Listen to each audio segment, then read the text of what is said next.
2021 was a big year for my manga collection. I started lots of new series and I even completed a fair amount as well. I typically try and only start a new series once I've completed one, but so much manga has been coming out that I've been interested in lately that I sort of pushed that rule to the side. That's okay though, because being a manga collector has been really exciting and I'm happy to be a part of it. 2022 seems like it's going to be just as big of a year for my manga collection and maybe even bigger. Not only are there lots of new series coming out that I'm hoping on picking up, but there are also older series that I've been waiting to get that I'm planning on finally getting this year. Today, I'll share with you some of the manga series I'm hoping to add to my collection in 2022. So there's about 10 series that I'm really interested in, but I like to look at it more as a wish list than a I definitely need to get these. All it comes down to is really my financial situation, how much space I have available, and whether or not I can even find them, or if they even get released at all in physical format, because some of them are available only as digital books right now.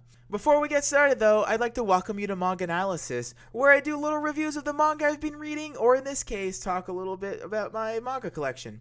If you like what you see and would like to see more, make sure to subscribe and leave a like. Maybe even leave a comment. Let's get a conversation going. So let's start with the series I'm most likely going to be adding this year. The first one is Comey Can't Communicate. So I actually bought the first volume about 3 years ago and ended up returning it despite enjoying it quite a bit. Usually when I start a new series, I always look at how many books there are already available to gauge how long of a series it might be and how much of an investment it'll end up being. At the time, there were only a few books released in the West, but around 12 or 15 or so in Japan, and I just didn't feel like I was ready to invest in such a big commitment. Years later, I am now ready and looking forward to finally re-adding Comey into my collection. It helps that the author recently announced that Comey was approaching its end, so it shouldn't end up being too long of a series, which is always nice since I don't have that much space. The next series is The Way of the House Husband. I've been wanting to get this bad boy in my collection for a long time now, and 2022 is the year it's happening. I was always incredibly intrigued by the premise, and not gonna lie, the Netflix anime really made me want to finally take that step. I know the anime got some major backlash due to its low effort animation, but I actually really enjoyed it. I thought it was really fun adaptation of the material, and something like this didn't really need incredible animation, since most of the humor comes from the dialogue anyway. Regardless, I'm excited to add Tatsu and his shenanigans to my shelves. Demon Slayer is the next one. I'll be real, and I will be making a video about this once I finally read the whole thing, but I think Demon Slayer is pretty good. Do I think it's excellent? Not really. I've had many conversations with friends about the hype that surrounds Demon Slayer, and personally, I don't really get it. I think it's a very good series, but I am mystified by its success. Very happy it was as successful as it was, but mystified nonetheless. I am ready to purchase it and read it properly. I'm caught up on the anime, which I've been told is a very good adaptation, and I'm ready to read the whole thing. Box sets are nice also because they don't take room on my shelf since I keep them on the top. 23 volumes and it won't make a dent in my available space. Kaguya-sama Love is War is the next one on my list. I've been wanting to get this series for a while now, but always pushed it off. I recently watched the anime and it made me want to read it even more. Also, apparently it's nearing its conclusion, which, as I mentioned before, is always good in my books.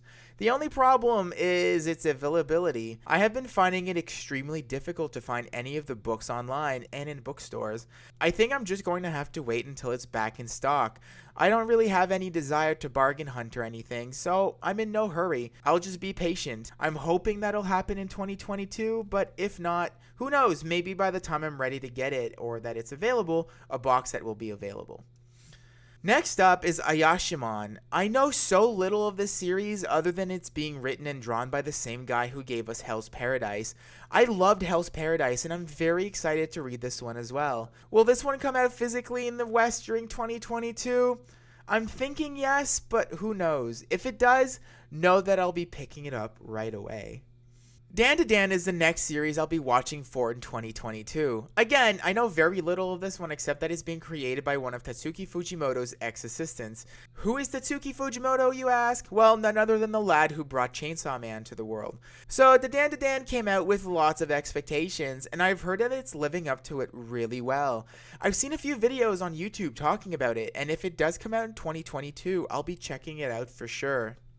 Okay, so Tokyo Revengers is a series I couldn't help but find myself curious about. It exploded everywhere when the anime came out and has sold like crazy. And I was really surprised, despite how well it was selling in Japan, that I couldn't find any of the books around here. I sort of had given up, but it was announced recently that 2-in-1 editions were coming out in spring, I believe, and I'm definitely going to check it out. Now, Tokyo Revengers is a big investment. It's a long series. I don't think it's anywhere near its end, and 2-in-1 editions take lots of space and are pricey, so I'll most likely just start with the first volume and see how I feel about it. Not gonna lie, the idea of 13-year-old middle schoolers that look like they're 28 waging gang wars that lead to kids dying and getting tattoos sounds really dumb to me, but I've heard the time travel thing is actually really well done, and despite its funny sounding plot, I've only heard really good things about it, so I'm definitely going to give it a try. The next one is Monster by Naoki Urasawa. I have been hounded by people for years about reading this series.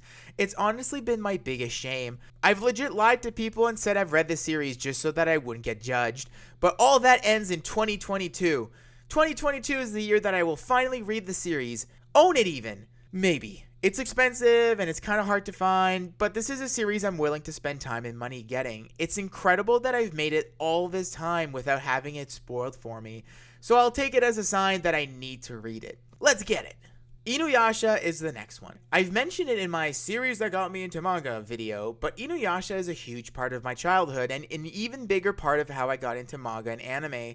Recently, the 3-in-1 editions were announced and the first volume came out. They're big, they're expensive, and there's going to be a lot of them, so I'm honestly not sure if I can do this series yet.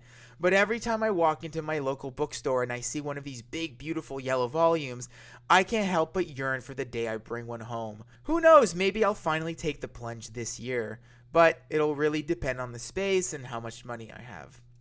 Finally, the last series I'm thinking about adding to my shelves in 2022 is Jujutsu Kaisen. Over the years, I've sort of drifted away from the whole super shonen thing, and Jujutsu Kaisen seems kind of like the whole super shonen thing. Despite all that, I've heard so many good things about this series that I feel like I have to at least give it a try.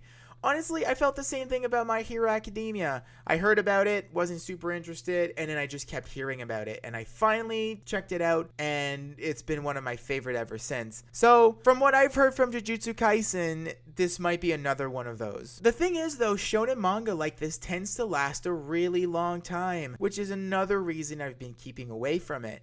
But I heard that the author announced that he was hoping to conclude it by the end of 2023 or so. Knowing that, I might wait till the end of the year to really dive into it. But who knows, maybe this series will find a way to my shelves sooner rather than later.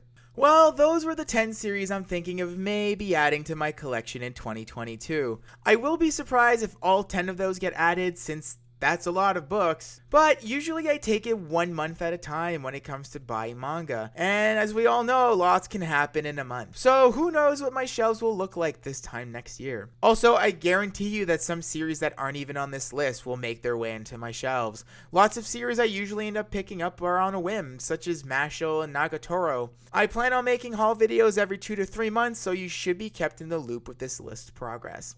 Well, that's pretty much it for this video. I hope you enjoyed it, and if you did indeed enjoy it, consider subscribing. This was MangAnalysis, and I'll see you in the next one.